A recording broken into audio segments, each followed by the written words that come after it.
Hello students, welcome हमारे best channel RT academy पर। My friends ट्वेल्थीज, मैं आपका बायोलॉजी टीचर नागेंद्र साहू, जैसा कि लगातार आपके साथ बना रहा हूं चैप्टर के लेक्चर से लेकर के इंपॉर्टेंट क्वेश्चन आंसर की सीरीज पे सॉरी और आज भी हम आपके लिए एक नए चैप्टर पे इंपॉर्टेंट क्वेश्चन लेकर के आए हैं। और आज का हमारा चैप्टर रहेगा human health and disease. Human health and disease की अगर मैं समरी की बात करूं तो ये चैप्टर आपके लिए इंपॉर्टेंट है और ह्यूमन के हेल्थ से रिलेटेड है। ह्यूमन में कितने टाइप की डिसीजेस होती हैं, उन डिसीजेस के कॉजेटिव एजेंट क्या है, कैसे हमारी बॉडी इम्यूनिटी प्रोवाइड करती है, हमारी बॉडी में कौन कौन से डिफेंस सिस्टम है, ये सारी चीजें हमें इस चैप्टर में पढ़ने को मिली, जो कि मैंने लेक्चर वाले वीडियो में आपको दिया हुआ है। आज यहाँ पर हम बात करेंगे अपने कुछ इंपॉर्टेंट क्वेश्चन पे। बहुत सारे क्वेश्चन, जैसे कि हर बार के लेक्चर्स में मैं क्वेश्चन की वैरायटीज लेकर के आता हूँ आपके लिए। यहाँ पर भी आपके लिए ढेर सारी लेक्चर क्वेश्चन की वैरायटीज हैं। लेकिन याद रखिए, जैसे कि हर बार मैं कहता हूँ, जो भी हमारे न्यू स्टूडेंट्स देख रहे हैं वीडियो, वो हमारे चैनल को सब्सक्राइब कर लें आरटी अकेडमी को, एंड जो भी हमारे ओल्ड व्यूअर्स हैं वो चैनल को लाइक और शेयर करते चले। तो चलिए बिना बात करें, टाइम नहीं पर बात करते हैं, आगे बढ़ते हैं। क्वेश्चन बहुत सारे हमारे पास है। तो चैप्टर है ह्यूमन हेल्थ एंड डिसीज और उस पे हम आते हैं अपने पहले टॉपिक पे। थोड़ा सा जूम कर दिया जाए आपके लिए, और ये हो गया जूम। ओके, एंड स्टार्ट करते हैं आज का अपना टॉपिक। सबसे पहला क्वेश्चन आपके लिए ह्यूमन हेल्थ एंड डिसीज पे, health common disease and immunity पे हम बात करेंगे। पहला क्वेश्चन है, why is secondary immune response more intense then the primary immune response in humans. देखिए, इम्यून रिस्पांस क्या होता है। मान लीजिए किसी को स्मॉल पॉक्स हुआ। अभी जब स्मॉल पॉक्स हुआ तो प्राइमरी इम्यून सिस्टम ज्यादा कुछ कर नहीं पाता है, बिकॉज वायरस हावी होता है। एंड जब आप उस स्मॉल पॉक्स से बच जाते हैं, क्योर कर लेते हैं बॉडी को, तो आपकी बॉडी में स्मॉल पॉक्स को हराने वाले एंटीबॉडीज का फॉर्मेशन होता है। अब ये भी एंटीबॉडीज बन गए, आपकी बॉडी का डिफेंस सिस्टम तैयार हो गया। अब ऐसी कंडीशन पे आपकी बॉडी में अगर स्मॉल पॉक्स का वायरस दोबारा एंटर करता है तो वो मारा जाएगा और आपको स्मॉल पॉक्स नहीं होगा। तो कॉमनली ये देखा गया है कि अगर किसी को स्मॉल पॉक्स हुआ है एक बार, तो दोबारा उसे स्मॉल पॉक्स नहीं होगा। कारण उसका बस यही है कि आपकी बॉडी में एंटीबॉडीज बन जाती है। तो क्वेश्चन वही कह रहा है कि अगर प्राइमरी रिस्पॉन्स,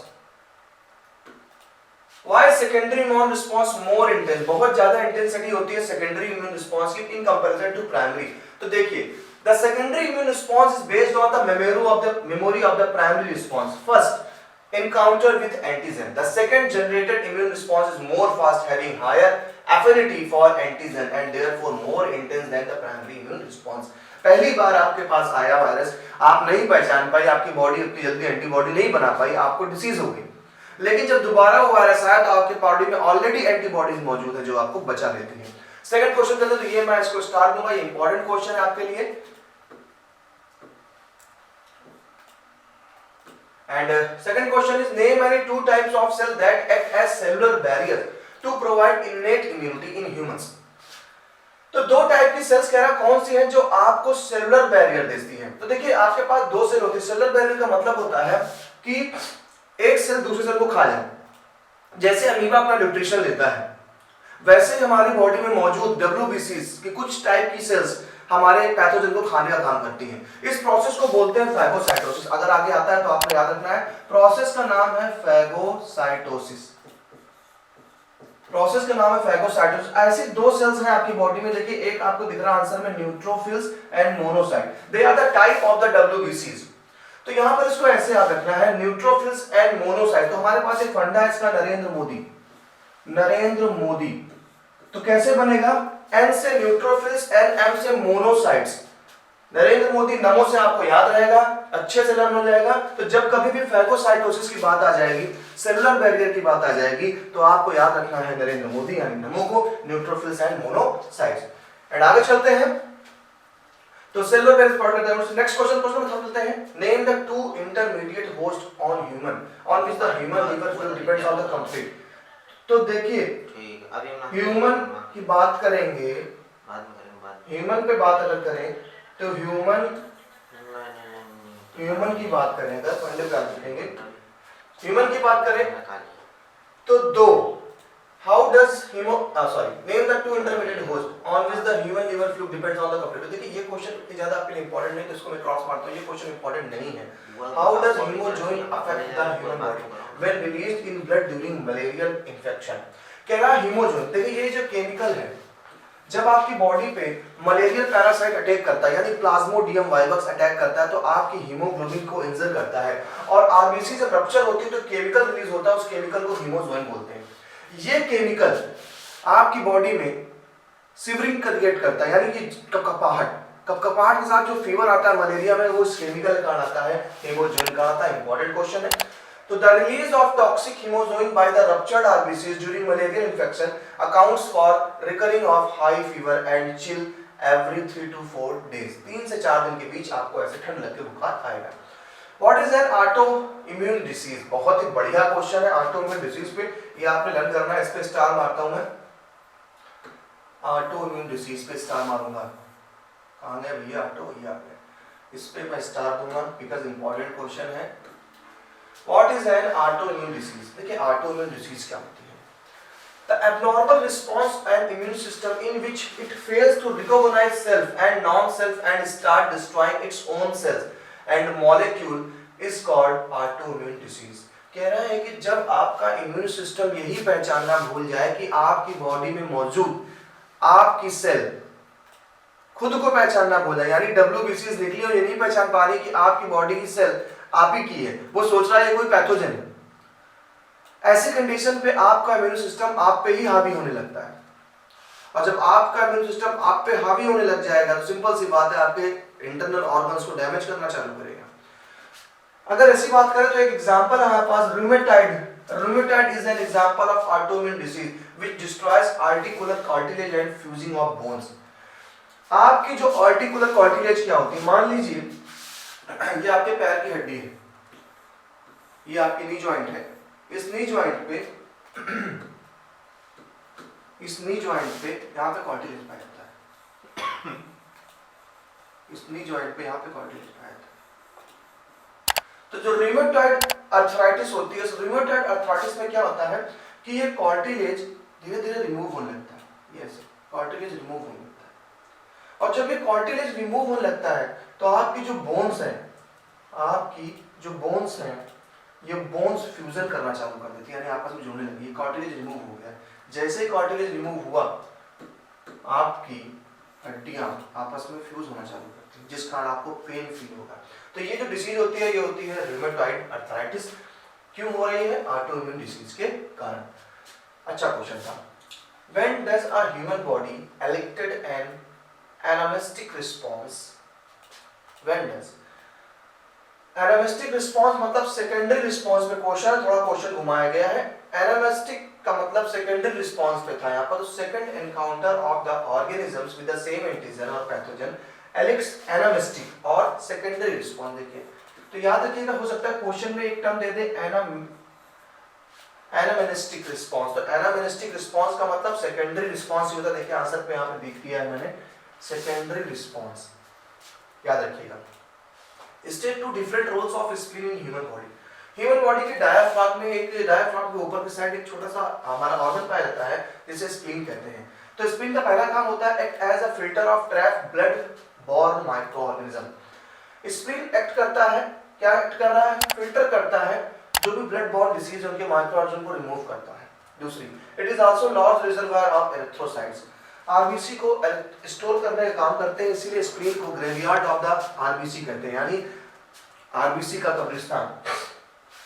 नेक्स्ट है, how do interferon protect us. देखिए इंटरफेरॉन क्या होता है? इंटरफेरॉन आपका एक केमिकल है, एक ग्लाइकोप्रोटीन है।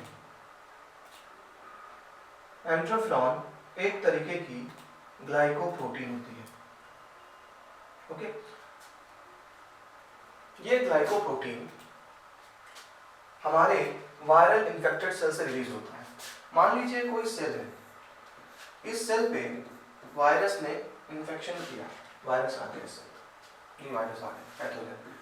जैसे पैथोजन अटैक करता है, इस सेल पे अटैक कर दिया, ये सेल क्या करती है? ये सेल एक ग्लाइकोप्रोटीन रिलीज करती है। यस, ये ग्लाइकोप्रोटीन दूसरी सेल को जाकर के बताते हैं, एक तरीके का इंडिकेशन होता है कि वायरस का हमला हो गया है, आप अपने आप को बचाइए। तो ये जो केमिकल है, इस केमिकल को यानी कि ग्लाइकोप्रोटीन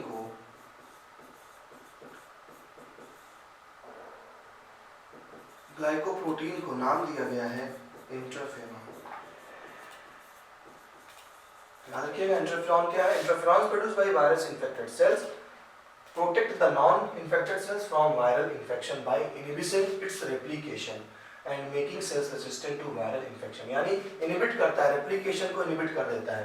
रेप्लिकेशन का मतलब क्या होता है?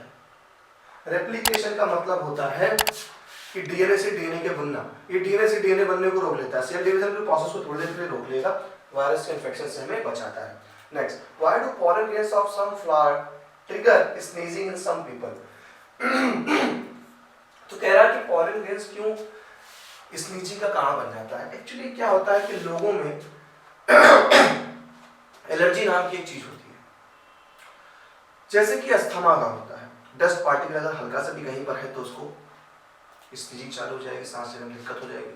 ऐसे कुछ लोगों को pollen grain से एलर्जी होती है। तो जैसे pollen grain गया उनकी बॉडी में, एज अ रिस्पॉन्स, एलर्जी का रिस्पॉन्स स्नीजिंग चालू हो जाती है। इसको हमने एलर्जी नाम दिया, और जो एलर्जी के कारण हैं उनको हम एलर्जेंस नाम देते हैं। क्लियर?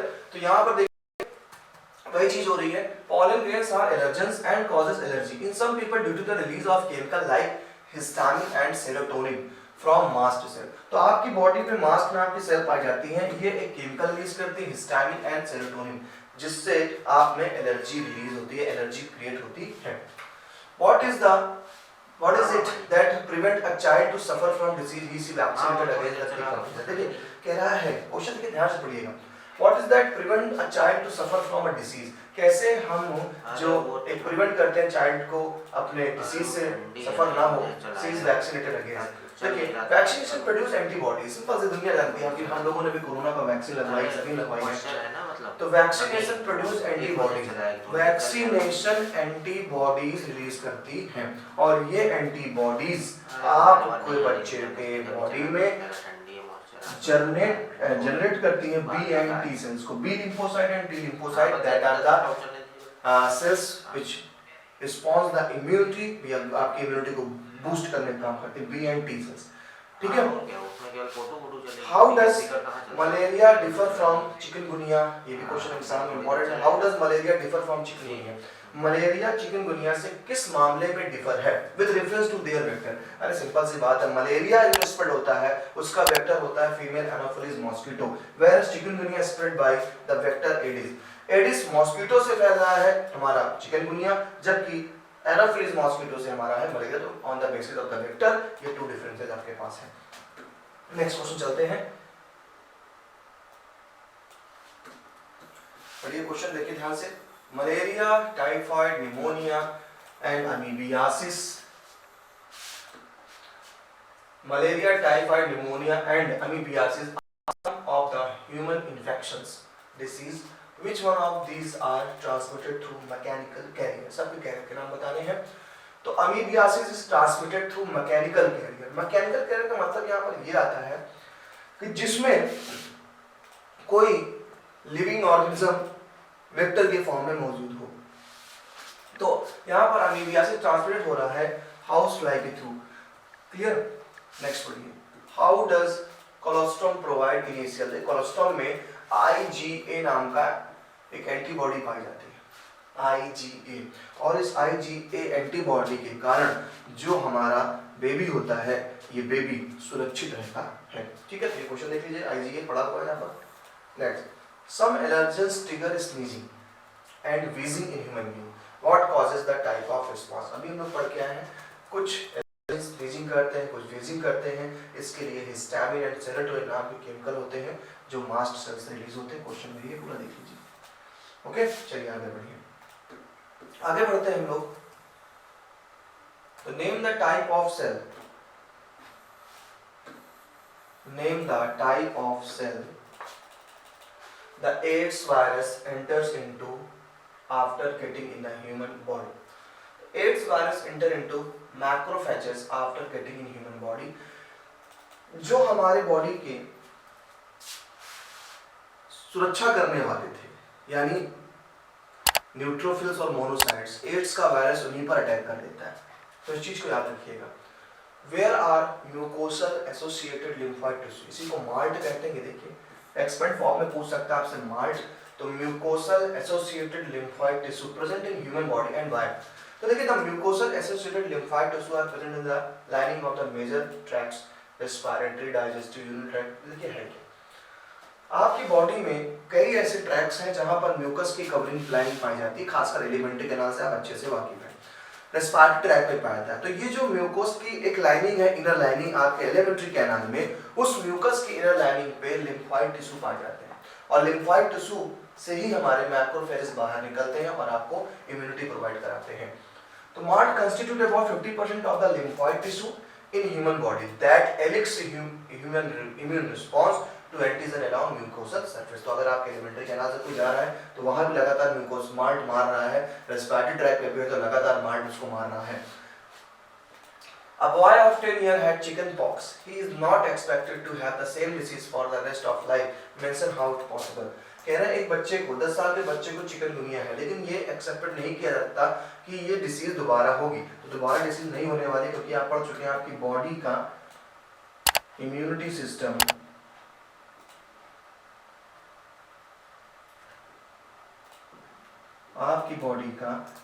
सिस्टम मजबूत हो जाता है सेकेंडरी रिस्पॉन्स में। तो the antibodies developed in his body would circulate in body fluids and neutralise the pathogenic agent during subsequent encounters. Further, memory B cells and T cells are retained in the system, which trigger a more intense and quick response against the same antigen. Same secondary response में मौजूद है। What types of virus causes AIDS? किस type का virus ads cause करता है? तो देखिए आपका जो HIV वायरस होता है, ह्यूमन इम्यूनोडेफिशिएंसी वायरस, ये एड्स कॉज करता है। और ये जिस भी वायरस में अगर वो एनिमल पे अटैक करता है, वायरस एनिमल पे अटैक करता है और एनिमल पे अटैक करने के वाला जो वायरस अगर उसका जेनेटिक मटेरियल आरएनए होता है तो जो कंडीशन बनती है, ऐसे वायरस ग्रुप को हम रेट्रोवायरस कहते हैं। क्या बोलेंगे? रेट्रोवायरस, जिनका जेनेटिक मटेरियल आरएनए होता है। Next question, What causes swelling of lower lips in patients suffering from filariasis? देखिए, इस फाइलेरियासिस का दूसरा नाम है एलिफेंटियासिस। एलिफेंटियासिस, तो जो ये एलिफेंटियासिस है, इसमें क्या कहते हैं, शुद्ध हिंदी में इसे हाथी पाँव कहते हैं। तो ऐसे पेशेंट शायद आपने देखे होंगे कि जिनके लोअर लिम्स जो होते हैं वो स्वेल अप कर जाते हैं, यानी हाथ पैर सूट में स्वेलिंग आ जाती है। होता क्या है कि आपके बॉडी में, पूरी बॉडी में लिम्फ नोड्स पाई जाती है, लिम्फ वेसल्स पाए जाते हैं। लेकिन जब आपको फाइलेरियासिस का बीमारी होती है तो ऐसी कंडीशन पे आपका एक पैरासाइट है वुचेरेरिया बैंक्रॉफ्टी, वुचेरेरिया बैंक्रॉफ्टी एंड वुचेरेरिया मलाई, लेकिन आप बैंक्रॉफ्टी याद रखिए। वुचेरेरिया बैंक्रॉफ्टी एक वर्म होता है जो कई सालों तक आपके लिम्फेटिक वेसल्स में रहता है, और लिम्फेटिक वेसल्स में इसके कारण एक इन्फ्लेमेशन होता है, एक रिएक्शन होती है, जिस कारण उसमें स्वेलिंग आ जाती है। तो काफी घातक बीमारी है ये भी। आगे चलते हैं नेक्स्ट क्वेश्चन पे, व्हाट रोल द मैक्रोफेजेस। अब देखिए फिर से इस चर्चा नहीं करना चाहेंगे कि मैक्रोफेज की जहां बात आ जाती है तो आप वहां समझ जाते हैं कि बात हो रही है नरेंद्र मोदी की न्यूट्रोफिल्स और मोनोसाइट्स की। तो macrophage destroy the microbes by the process phagocytosis. Phagocytosis, अभी मैंने बताया आपको कि फैगोसाइटोसिस का मतलब ये होता है कि एक न्यूट्रोफिल्स या मोनोसाइट अमीबा लाइक वर्क करते हैं। क्या करते हैं कि अपनी मेम्ब्रेन को दबाते हैं और एंजाइम के थ्रू इस और जो भी हमारा पैथोजन है उसको डाइजेस्ट कर जाते हैं। इस प्रोसेस को हम बोलते हैं phagocytosis. How do neutrophils act as cellular barrier. देखिए फिर से वही क्वेश्चन आ गया, neutrophils act as cellular barrier, macrophages करेंगे और क्या। Name the two types of cells. फिर देखिए आगे, name the two type cells in which HIV multiply. तो एचआईवी दो सेल पे मल्टीप्लाई करता है, हेल्पर टी सेल्स है ना, एंड आपके ये बी सेल्स पे भी हमला करता है। तो HIV multiply first in macrophage and then in helper T cells और लिम्फोसाइट पे हमला करता है। ठीक है, फर्स्ट इन मैक्रोफेजेस सेल्स पे, देन हेल्पर टी सेल्स पे जाता है। In what way are monocytes are similar बनेंगे? पैथोजन देखिए फैगोसाइटोस आ जाएगा, वही आंसर बनेगा। घूम घूम क्वेश्चन देखिए आ रहा है। High fever, loss of appetite, stomach pain, सारे करेक्टर देखिए पढ़िए। कह रहे हैं ये सारी अगर दिक्कतें आती हैं किसी से पेशेंट में, मान लीजिए आप डॉक्टर बन जाते हैं, तो लॉस ऑफ एपेटाइट, भूख कम हो जाना, स्टमक में पेन होना, ये सारे जो करेक्टर होते हैं ये टाइफाइड के होते हैं। तो आपने इन कैरेक्टरिस्टिक से पहचाना कि टाइफाइड है, और टाइफाइड को टेस्ट करने के लिए जो टेस्ट होता है उसे हम बोलते हैं वाइडल। तो टाइफाइड डिसीज है और जो टेस्ट हो रहा है वो आपका वाइडल टेस्ट होता है। Give the scientific name of the pathogen causing malignant malaria. देखिए पैथोजन है जो भी हो, मैलिग्नेंट मलेरिया का कॉज करता है, तो इसका मैलिग्नेंट, ये क्वेश्चन पूछा गया, बहुत अच्छा क्वेश्चन है कि मैलिग्नेंट मलेरिया है तो नॉर्मल मलेरिया होता है, ये मैलिग्नेंट मलेरिया क्या है? सबसे जो खतरनाक मलेरिया होता है उस मलेरिया का जो नाम है malignant malaria. Normal malaria Plasmodium virus से हो रहा था, लेकिन जो मैलिग्नेंट होगा उसका एग्जांपल होगा प्लाज्मोडियम फाल्सिपारम। प्लाज्मोडियम फाल्सिपारम ये मैलिग्नेंट मलेरिया कॉज करता है। It was diagnosed by a specialist that the immune system of the body of a patient has been suppressed. उसका immune system suppress हो गया। Name the disease the patient is suffering from and its causative agent। तो देखिए बात समझिए, America के New York city में कुछ ड्रग्स एब्यूजिंग लोगों का ग्रुप था, और उस ग्रुप पे लोगों को निमोनिया हो गया था। जब निमोनिया का सर्च किया गया तो निमोनिया ट्रीट ही नहीं हो रहा था सही से। क्यों? क्योंकि उनकी जब बॉडी पता किया गया कि इनकी बॉडी का इम्यून सिस्टम ठप हो चुका है। अब जब इम्यून सिस्टम ठप हो गया तो इनको कोई भी डिसीज आसानी से हो जाएगी, हो ही जाएगी, क्योंकि WBC आपकी बॉडी में एक इम्यूनिटी सिस्टम बनाती रहती है, और अगर इम्यूनिटी सिस्टम आपका चला गया तो फिर खत्म हो गया। तो जब कभी भी HIV अटैक करता है तो आपके मैक्रोफेजेस सेल्स पे, जैसे अभी पढ़ा अभी लोगों ने, मैक्रोफेजेस और हेल्पर टी सेल्स को डिस्ट्रॉय करता है। देखिए वही क्वेश्चन लगभग घूम के आएगा कि patient suffering from AIDS wherein the immune system gets suppressed, making the person to infectious caused by pathogen. The causative agent of disease is HIV, human immunodeficiency virus. Okay, चलिए आगे चलते हैं नेक्स्ट क्वेश्चन पे।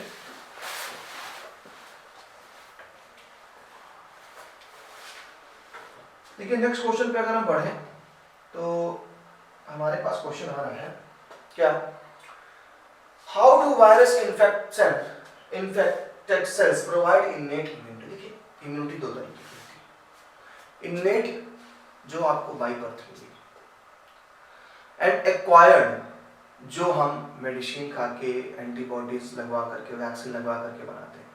तो पूरे के पूरे immunity को टू पार्ट्स में हमने डिवाइड किया, एक innate immunity, second acquired immunity. अब यहाँ पर अगर आप लिख देता है इनेट इम्यूनिटी, इसका मतलब जन्मजात इम्यूनिटी।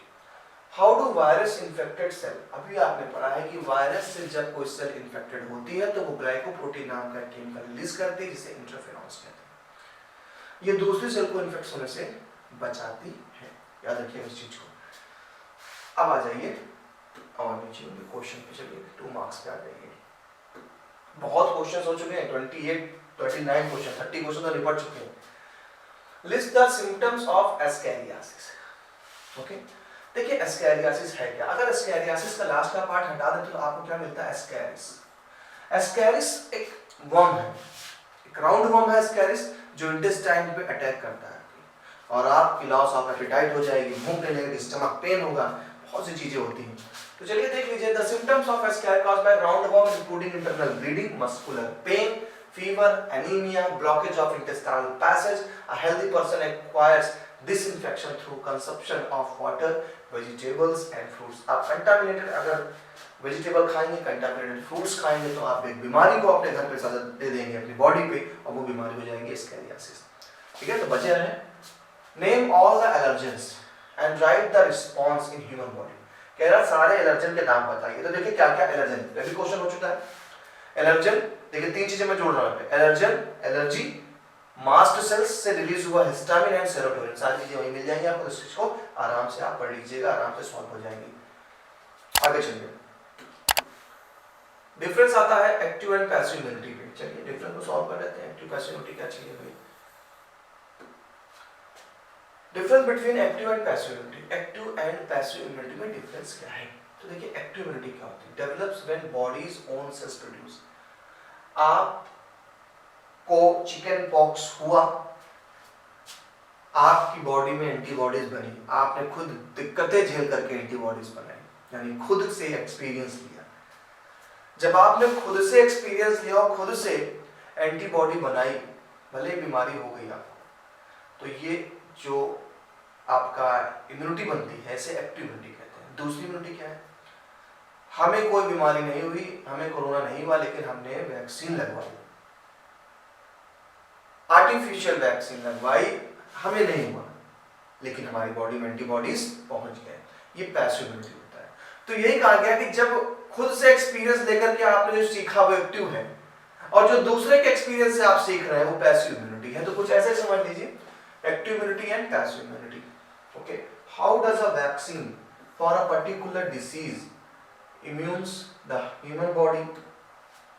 तो देखिए कोई भी वैक्सीन लगती है तो आपके बॉडी में डेड या नॉन वायरुलेंट वायरस या बैक्टीरिया, जिसकी भी वैक्सीन हो, वो एंटर की जाती है।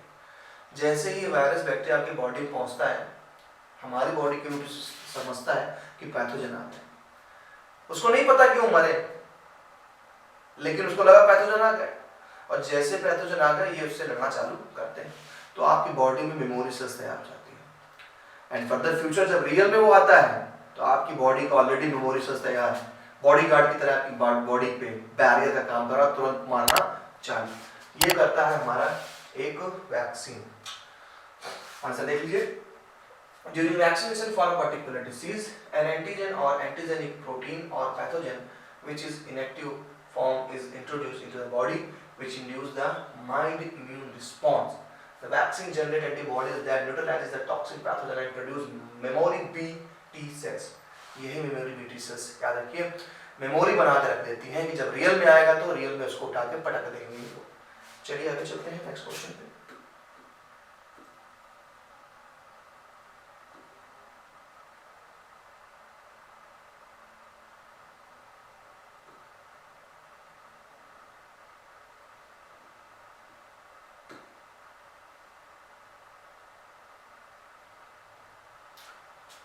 A patient showed symptoms of sustained high fever, stomach pain।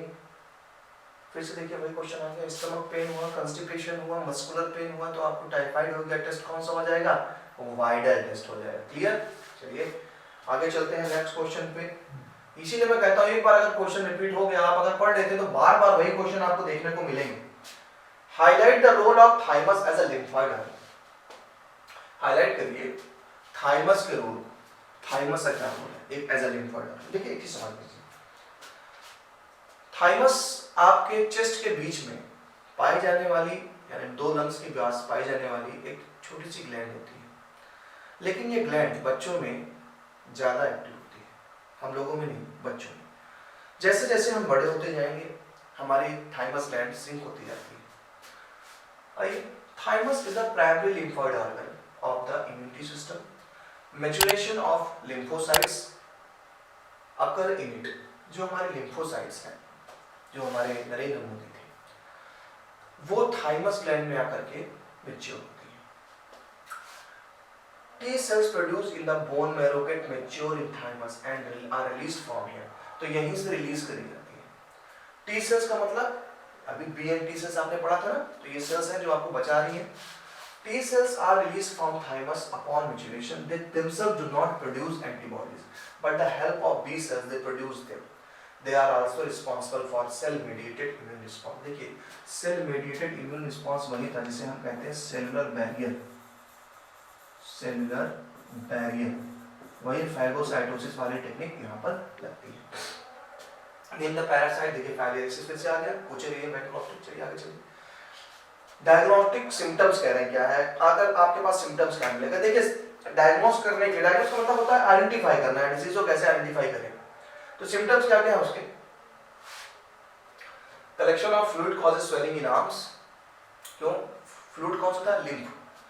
Breast में, लेग्स में, जेनिटल रीजन तक आपको क्या हो जाएगा? स्वेलिंग चालू हो जाएगी। इन्फ्लेमेशन इन लोअर लिम्स, जो लोअर लिम्स में इन्फ्लेमेशन हो जाएगा, पैर हाथी के जैसे हो जाते हैं।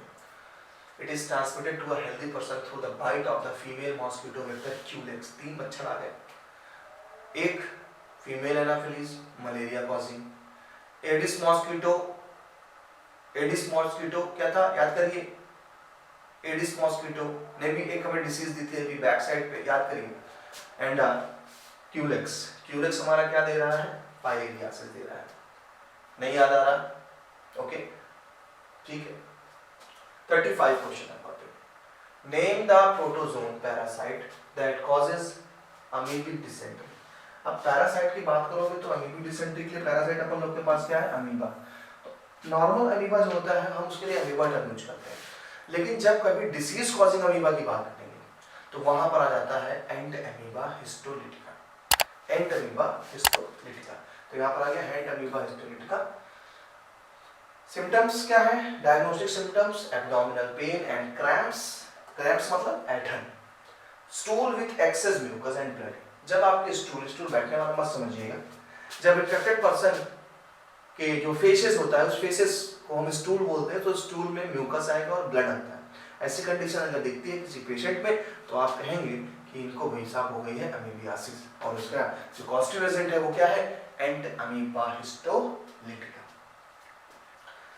Name the 2 special type of lymphocyte. देखिए 2 स्पेशल टाइप ऑफ लिम्फोसाइट आ जाएगी तो सिंपल सी बात आप जानते हैं, हमारे लिम्फोसाइट की बात करेंगे तो लिम्फोसाइट में तुरंत हमारे चले आते हैं भाई साहब नमो,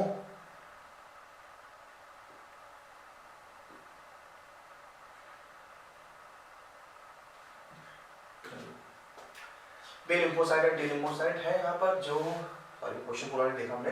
B lymphocyte and D lymphocytes ये आपका सेल मेडिएटेड इम्यूनिटी रिस्पांस देती है। बी लिम्फोसाइट क्या करें? देखिए दे प्रोड्यूस एंटीबॉडीज, ठीक है भाई। टी सेल्स क्या करते हैं? They stimulate B cells to produce antibody. T cells का काम होता है कि स्टिमुलेट करें बी वाला एंटीबॉडीज बनाता रहे। They do not respond to organ transplant. ये ऑर्गन ट्रांसप्लांट में कोई रिस्पॉन्स नहीं करता है, but they react to organ trans. T lymphocyte organ transplant के समय की रिएक्शन करते हैं जिससे इंफेक्शन का खतरा फैलता है। Name the group of vector, group of virus. Group of virus आ जाएगा तो फिर से रेट्रोवायरस, बताने की जरूरत नहीं है। कौन से 2 तरीके हैं चाहे भी ट्रांसमिट होता है? आप अच्छे से जानते हैं, ब्लड के थ्रू हो सकता है और अनप्रोटेक्टेड सेक्स के थ्रू भी फैल सकता है। Why is an antibody represented H2L2? चलिए इस पे थोड़ा सा आपको डिस्क्रिप्शन दे देते हैं। H का मतलब यहाँ पर लिया गया है हैवी से, एंड L फॉर लिया है लाइट। देखिए आपके जो बॉडी में जो हम लोग अभी बता रहे थे कि हमारी बी सेल्स एंटीबॉडीज रिलीज करती हैं, लेकिन टी सेल की हेल्प से। तो जो बी सेल्स होती है जो एंटीबॉडीज बना रही हैं, वो एंटीबॉडीज एक प्रोटीन का बना होता है, और आप अच्छे से जानते हैं कि प्रोटीन अमीनो एसिड के एक चेन होती है। तो 2 टाइप के अमीनो एसिड की चेन होती है। एक चेन थोड़ी लंबी होती है, उसे हमने हैवी चेन बोला। एक चेन थोड़ी छोटी होती है, उसे हमने लाइट चेन बोला। तो ये H2L2 का मतलब है 2 हैवी चेन और 2 लाइट चेन। इसका डायग्राम दिखा करके मैं तो कंप्लीटली आपको समझा देता हूँ, फिर हम इस पेज पे आ जाएंगे। देखिए ये देखिए,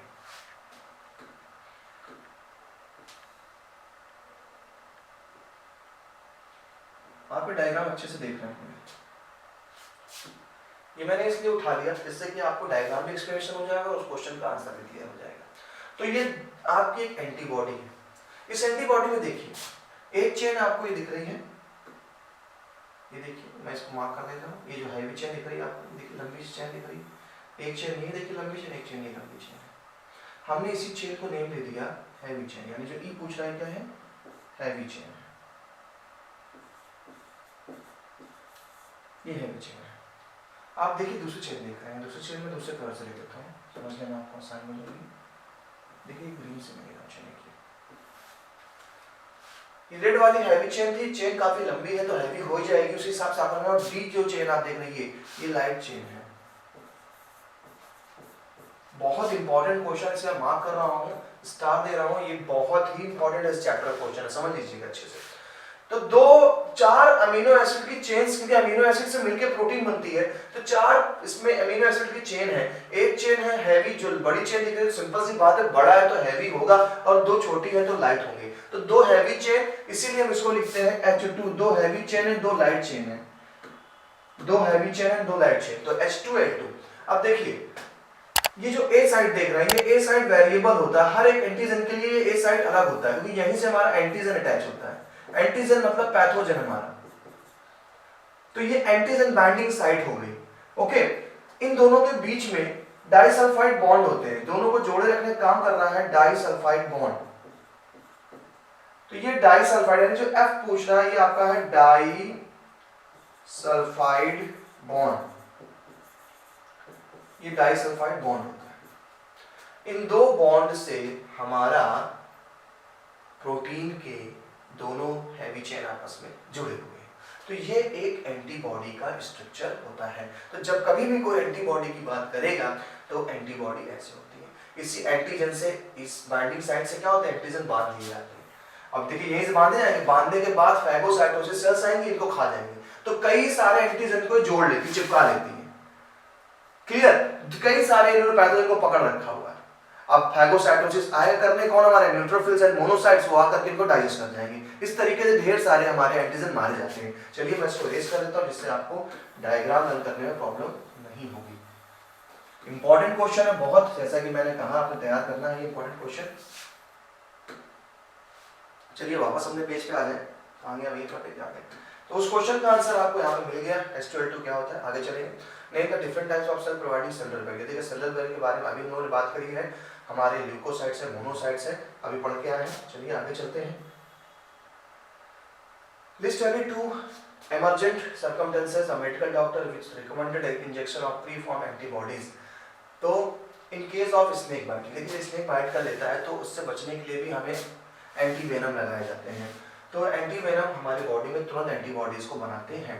इन tetanus it is infected with some deadly microbes to which quick response, ये तुरंत रिस्पॉन्स देते हैं। कहते नहीं कह रहा आपको कील लग गई, कुछ हो गया है तो 24 घंटे के अंदर टिटेनस का इंजेक्शन लगवा लीजिए, क्योंकि टिटेनस का जो आपका इंजेक्शन लगता है ये तुरंत क्विक रिस्पॉन्स देते हैं। तो देखा जाए तो स्नेक बाइट के लिए एंटीवेनम एंड टिटेनस ये क्विक रिस्पॉन्स वाली एंटीबॉडीज होती हैं। चलिए आगे चलते हैं, क्वेश्चन तो सॉल्व भी कर लिया हम लोगों ने यहाँ पर, है ना। आगे चलते हैं।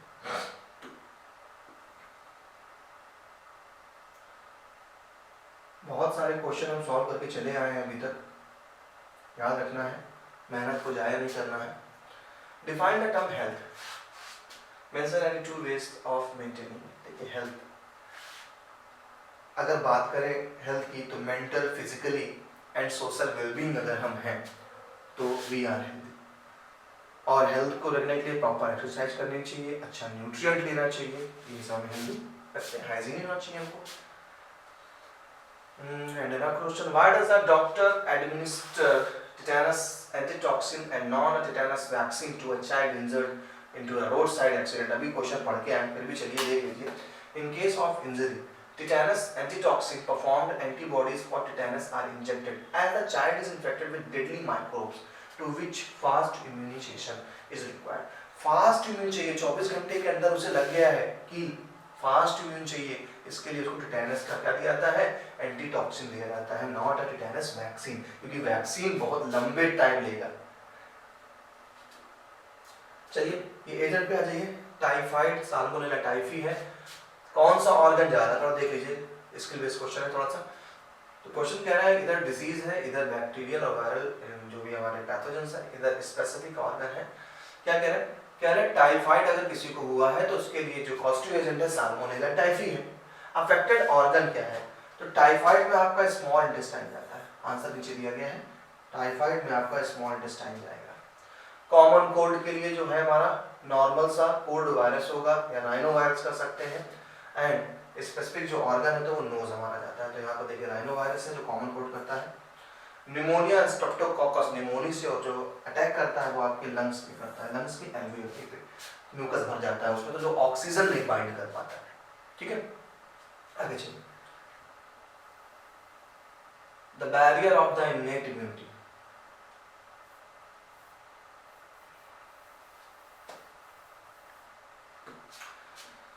the barriers in the innate immunity are given in the following table, identify A, B, C।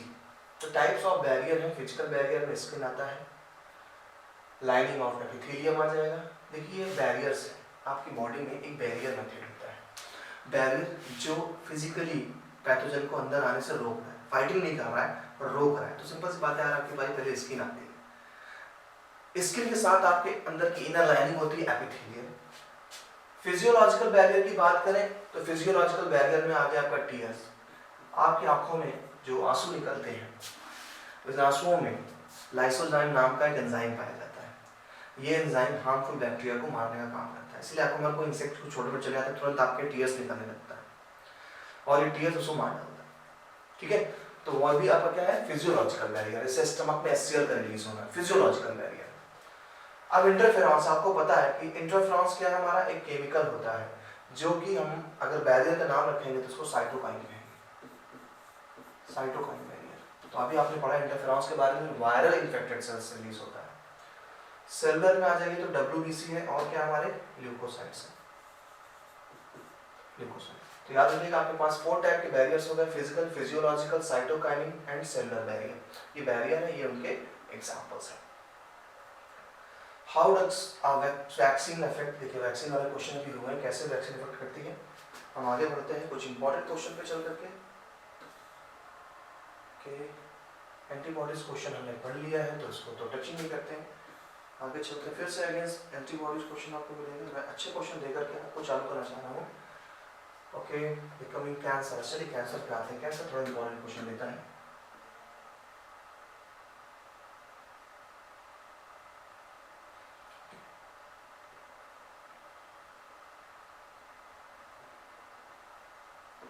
Cancer. Explain the property that prevent the normal cells from becoming cancerous. And second question is, all normal cells have inherent characteristic of becoming cancerous. सबसे पहले कुछ चीजें समझ लीजिए।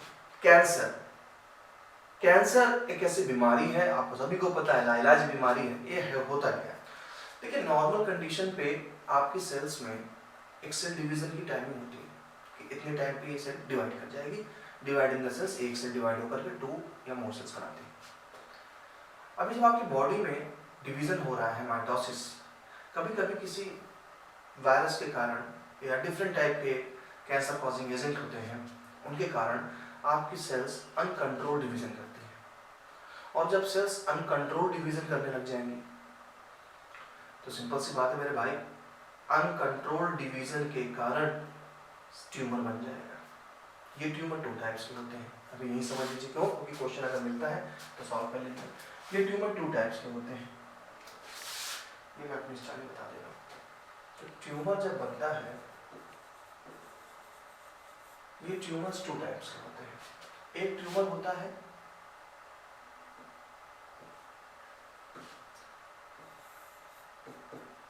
Benign tumour, benign tumour, and another tumour जो होता है वो होता है मैलिग्नेंट ट्यूमर,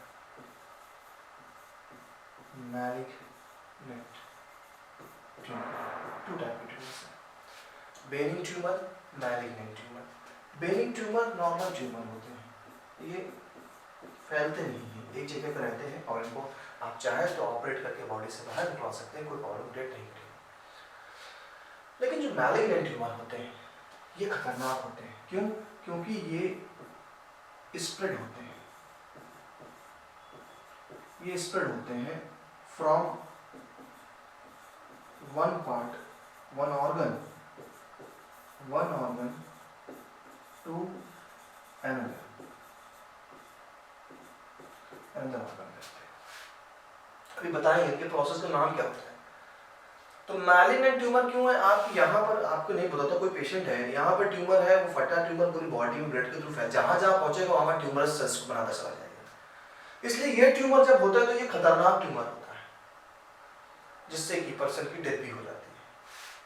तो कैंसर अनकंट्रोल्ड सेल डिवीजन के कारण एक बना हुआ ट्यूमर है, और ट्यूमर मैलिग्नेंट हो गया तो पूरी बॉडी में फैल के क्या प्रॉब्लम क्रिएट करता है।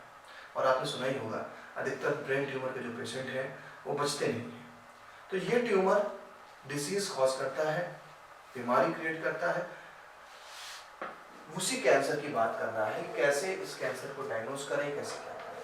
तो सबसे पहली बात तो हम कैंसर को समझ गए, कैंसर है क्या चीज। चलिए आपके क्वेश्चन करते हैं। तो explain the property that prevents normal cells become cancer. Cells cancerous ना होने पाए, क्योंकि हमारे हर सेल में कैंसर के जीन पाए जाते हैं लेकिन वो एक्टिवेट नहीं है। Contact inhibition is the property shown by the normal cell. Due to the contact with other cells, they inhibit their uncontrolled proliferation and growth.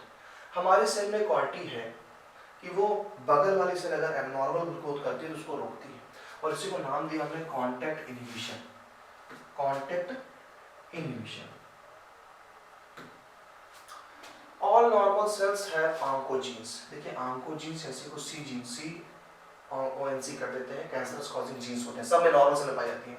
तो ऑन्कोजीन्स नॉर्मल सेल में पाई जाती है, इसी को प्रोटो ऑन्कोजीन्स भी कहते हैं जब वो इनएक्टिवेट होती है। When activated under certain conditions such as genes could lead to oncogenic transformation of cell, they become cancerous।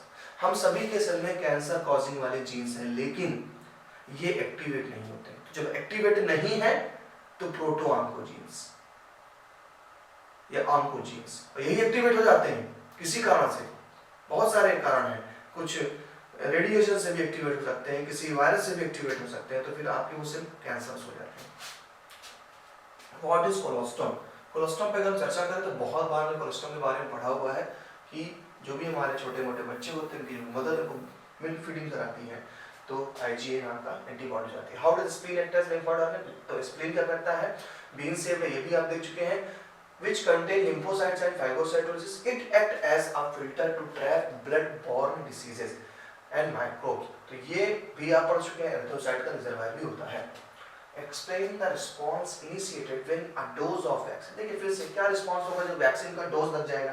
अभी आप पढ़ चुके हैं जब वैक्सीन का डोज लग जाए तो आपकी बॉडी में एंटीबॉडीज बन जाती हैं, बी लिम्फोसाइट टी लिम्फोसाइट तैयार हो जाती है क्विक रिस्पॉन्स देने के लिए। How do normal cell get transform to cancerous?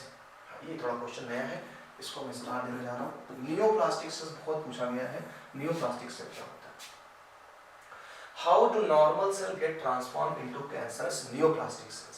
Mention the difference between viral oncogenes and cellular oncogenes। देखिए normal cells are transformed into cancerous neoplastic cells due to physical, chemical और biological agent। Physical agent भी है, chemical agent भी है, जैसे कि dies होती है कुछ, इनके थ्रू भी हमारी बॉडी में म्यूटेशन के थ्रू ऑन्कोजीन्स एक्टिवेट हो जाते हैं। और जो सेल्स एक्टिवेट हो जाती है उन्हें क्या बोला है, नियोप्लास्टिक सेल्स बोल रहा है। ठीक है, तो देखिए विच आर कॉल्ड कार्सिनोजेंस, जिससे कैंसर कॉज होगा वो कार्सिनोजेंस है, चाहे वो फिजिकल हो, केमिकल हो या फिर बायोलॉजिकल हो। इसी क्वेश्चन का पार्ट देखते हैं यहाँ पर।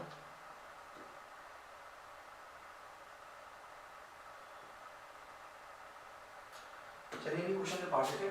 Viral oncogenes of virus which causes cancer. Viral oncogenes यानी वायरस के अंदर भी ऐसे जीन्स पाए जाते हैं जो हमारी बॉडी में घुस करके हमारी बॉडी की वाट लगा देंगे। Sorry, cellular oncogenes present in normal cell which become activated under certain condition and cause oncogenic transformation of the cell। Cellular oncogenes जो अभी हमने बताए थे प्रोटो ऑन्कोजीन्स, ये भी कॉज कर सकते हैं जब अगर एक्टिवेट हो गए तो। Community service department of your school plans a visit to slum near school which। देखिए ये क्वेश्चन हिस्ट्री बेस है और थ्योरेटिकल है, आप इसको अच्छे से देख करके समझ सकते हैं। मैं 2 मिनट खड़ा हूँ यहीं पर, आप देखिए। सॉरी नीचे आ जाइए, पॉज करके इसको क्वेश्चन को नोट कर लीजिएगा।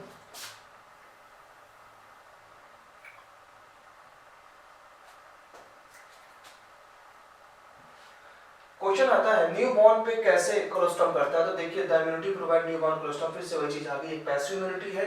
पैसिव इम्यूनिटी का मतलब जो डायरेक्ट ना लेकर के मिल रही है, हमने डायरेक्ट इम्यूनिटी नहीं ली है, हमने मदर से ली है या हमने वैक्सीन लगवाई है, वो हमारी पैसिव इम्यूनिटी होती है। अभी मैंने चर्चा करी थी इस पे, देख करके। तो the type of antibody present in colostrum is IgA, response to allergens in human body IgE। ये 2 एंटीबॉडीज हैं, अगर एलर्जी पे रिस्पॉन्स बचाना है, एलर्जी को रोकना है, तो IgE है। देखिए ई लग गया है, ई से एलर्जी समझिएगा इसको। और इधर IgE। Name the causative organisms, ये भी आप पढ़ चुके हैं लेकिन फिर भी आपको दिखा देते हैं। एलिफेंटियासिस के लिए बुचेरेलिया बैंक्रॉफ्टी। रिंग वर्म के लिए हमारा आता है वर्म, एक हमारा होता है रिंग वर्म, इसका एग्जांपल अभी आपको दिखा रहा हूँ तुरंत। अमीबियासिस के लिए अमीबा। चलिए देखते हैं क्या इसका आंसर कहता है।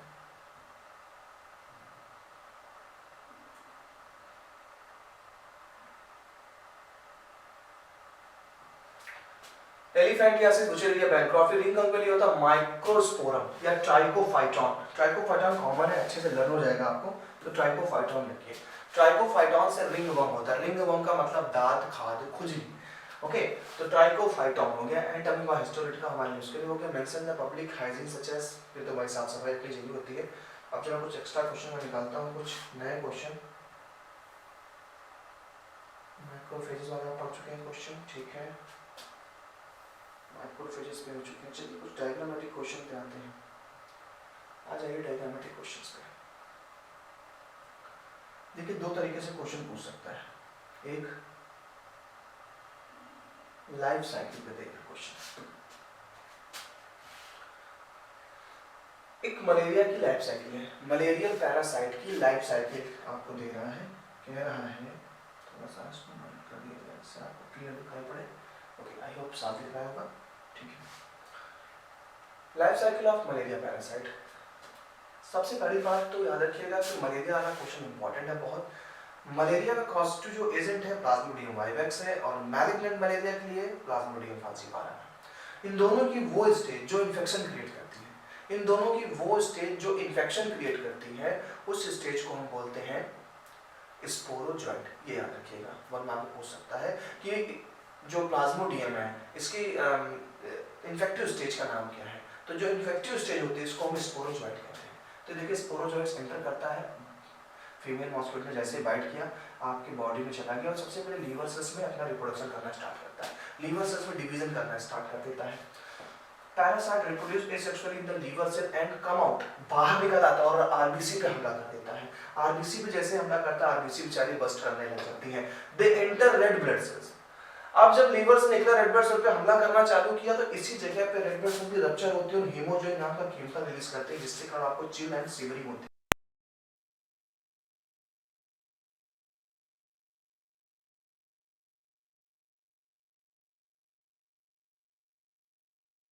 के साथ शिवरिंग फील होना चालू हो जाएगी, ठंड का पकवान लगने लगेगी आपको। ऐसी कंडीशन पे आपको समझ जाना चाहिए कि आप पेशेंट हो चुके हैं मलेरिया के। Okay, then release parasite enters new RBCs and infected them. फिर वो नई आरबीसी पे जाएगा और उनको इन्फेक्शन करेगा। याद रखिएगा एग्जाम में अगर आपसे फ्लो चार्ट बनाने के लिए कहता है तो आप इसी फ्लो चार्ट को बना लीजिएगा, सही रहेगा आपके लिए। एंड ऐसी कंडीशन बार बार होती रहेगी। आरबीसी में फिर से जब रिप्रोडक्शन करता है तो वहां पर एक गैमीट्स का फॉर्मेशन करता है। गैमीट्स यानी एक बड़ा होता है उसको मेल बना देते हैं, फीमेल बना देते हैं, और जो छोटा गैमीट होता है उसे मेल बोल देते हैं। अब ये दोनों गैमीट्स जैसे ही फिर से कोई नया ब्लड आपका ब्लड चखेगा, वो गैमीट उसके क्रॉप में चलेगा। क्रॉप में गैमीट्स फर्टिलाइजेशन करेंगे, फ्यूजन करके फिर से स्पोरोजॉइट तैयार हो जाएगा। और वो स्पोरोजॉइट से क्रॉप से जैसे किसी हेल्दी पर्सन को काटा गया, हेल्दी पर्सन में वो हमारा प्लाज्मोडियम इन्फेक्ट कर गया, फिर से साइकिल चालू हो गई। Study a part of life cycle of a malarial parasite given below. देखिए ये बहुत इंपॉर्टेंट क्वेश्चन है, आधा पार्ट आपको लाइफ साइकिल का देता है। बताइए question, mention the roles of A. देखिए ए कहां लिखा हुआ है, थोड़ा ये साफ कम दिख रहा है, ये है ए। देखिए मॉस्किटो है, तो it is a vector to transmit the plasmodium into healthy person. Name the event C. C में क्या हो रहा है, सी इज अ फर्टिलाइजेशन, क्योंकि यहाँ पे देखिए ये फीमेल गैमीट है और ये हमारे मेल गैमीट है, ये दोनों फर्टिलाइजेशन कर रहे हैं, सी में फर्टिलाइजेशन हो रहा है। And organ where this event, किस जगह पे हो रहा है, तो देखिए मच्छर ने गैमीट्स को आपका ब्लड सक किया तो वो गैमीट्स भी अंदर चले गए, और जब गैमीट्स अंदर चले गए तो क्रॉप में फर्टिलाइजेशन हो रहा है, यानी ये सी वाला इवेंट क्रॉप में हो रहा है। Identify the organ B. Organ B क्या है, and name the cell being released from it. देखिए जो बी है ये सलाइवरी ग्लैंड होती है, सलाइवरी ग्लैंड। तो जैसे ही हमारे मॉस्किटो ने आपके ब्लड को सक किया, अंदर क्रॉप में फर्टिलाइजेशन हुआ, और फर्टिलाइजेशन के बाद जो हमारा जाइगोट या स्पोरोजॉइट्स बना वो मॉस्किटो के सलाइवरी ग्लैंड में पहुंचता है। अब इस सलाइवा ग्लैंड से पहुंचने के बाद क्या होता है, जैसे ही मॉस्किटो बाइट करेगा किसी एक हेल्दी पर्सन को, उसकी सलाइवा से वो स्पोरोजोइड हेल्दी पर्सन के ब्लड में चला जाएगा। सारे आंसर दिए गए हैं नीचे यहाँ पर। अगला सवाल मैं बताता हूँ। ओके, एक क्वेश्चन और अच्छे से ले लिया आपके लिए।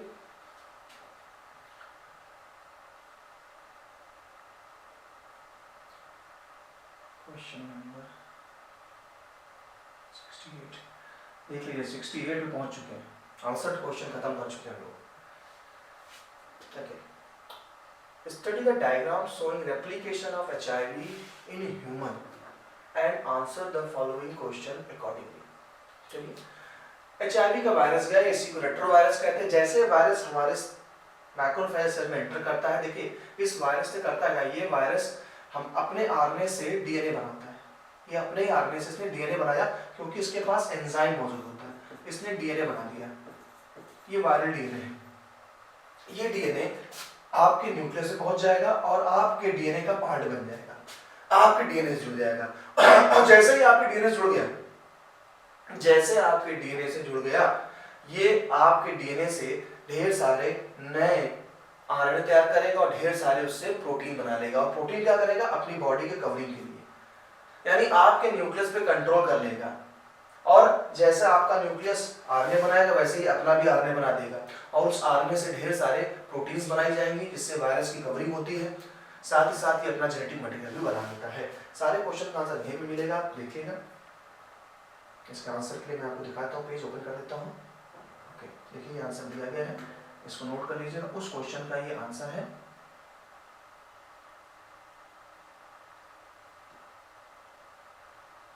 उस क्वेश्चन का ये आंसर है, आप उसको देख लीजिएगा। ए प्रोटीन कोड थी, बी रिवर्स ट्रांसक्रिप्टेज एंजाइम था, सी वायरल डीएनए था, थर्ड माइक्रोफेज यानी ह्यूमन सेल में काम करता है, माइक्रोफेज और हेल्पर टी सेल पे भी हमला करेगा। देखिए इसके बाद क्वेश्चन आता है एंटीबॉडीज वाला, तो मैं क्वेश्चन थोड़ा दूसरा लेता हूँ।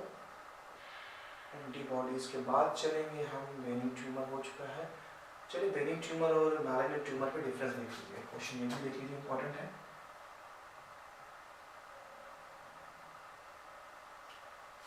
क्वेश्चन कह रहा है difference between benign and malignant tumour. हालांकि मैंने आपको बता दिया था, फिर भी देख लीजिए। These tumours remain limited to their original location, अपने ओरिजिनल लोकेशन पे रहती हैं। मैलिग्नेंट ट्यूमर दिक्कत हो रही तो उसको मैं ऐसे कर देता हूं। These tumors remain limited and these tumors have neoplastic cells which separate and move other cells। ये ट्यूमर के सेल नियोप्लास्टिक सेल्स रखती है, यानी कैंसरस सेल्स रखती हैं और ये एक प्लेस से दूसरे प्लेस में जा सकती हैं। These causes less damage to the body and these causes more damage to the body। Metastasis does not occur। Metastasis क्या है, वही मैं आपसे कहना चाह रहा था कि मेटास्टेसिस एक प्रोसेस होता है जिसके कारण ये एक जगह से दूसरे जगह पे स्प्रेड करते हैं। हम उस प्रोसेस को मेटास्टेसिस कहते हैं। तो इंपॉर्टेंट लाइन है, याद रखिएगा इस चीज को। ये डिफरेंस है आपके बेनिंग ट्यूमर और मैलिग्नेंट ट्यूमर। देखिए trace the life cycle of Plasmodium, ये ट्रेस कर चुके हैं हम लोग। भाई साहब ट्रेस करना है इसको, समय नहीं जाता हम लोग के पास। इंपॉर्टेंट है चीजें जो हमें वो देखनी है। चलिए आगे आ जाते हैं। तो कैंसर पे तो काम कर लिया हमने। ओके, 4 लिम्फोइड ऑर्गन पे अगर चलेंगे तो 4 लिम्फोइड ऑर्गन आपको बता दिया जाए, यही इंपॉर्टेंट है।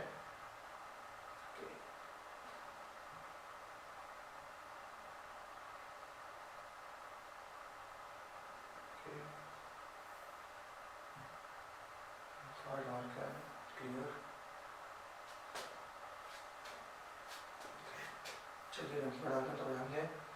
ड्रग्स और अल्कोहल पे कुछ क्वेश्चंस आपको दे दें। ओके, यहाँ पे क्वेश्चन नहीं है, इस पे चले जाइए। टोबैको साइंटिफिक ड्रग्स के, हाँ ये क्वेश्चन है, इंपॉर्टेंट देखिए।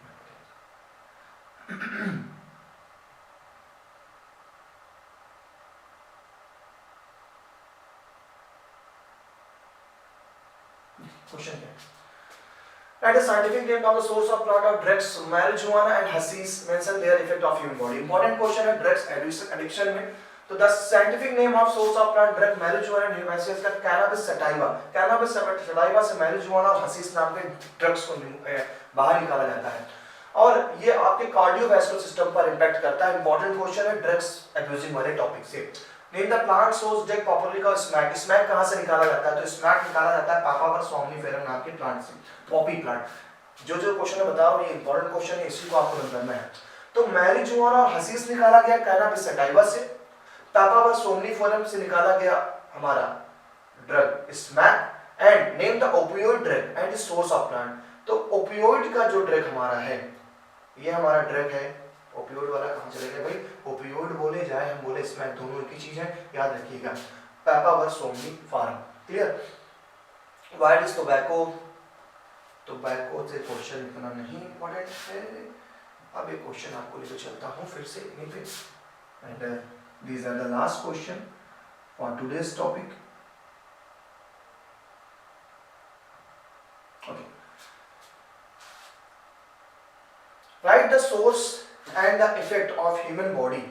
Write the source and effect of the human body of the following drugs. क्या ड्रग्स के सोर्स हैं और कैसे ह्यूमन बॉडी पे अफेक्ट करता है? पहला ड्रग्स है मॉर्फिन। अभी हम लोगों ने चर्चा करी, मॉर्फिन जो निकल रहा है ये पापावर सोम्निफेरम प्लांट से निकलता है।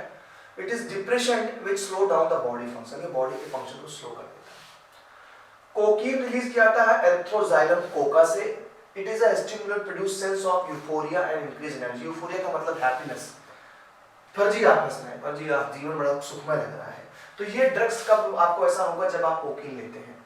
Marijuana is obtained from the cannabis sativa. देखिए तीन प्लांट अगर आप देखें तो चल रहा है, पापावर सोम्निफेरम, एरिथ्रोजाइलम कोका और कैनाबिस सटाइवा। बेसिकली यही तीन प्लांट हैं जिनसे बहुत सारे ड्रग्स तैयार किए जाते हैं।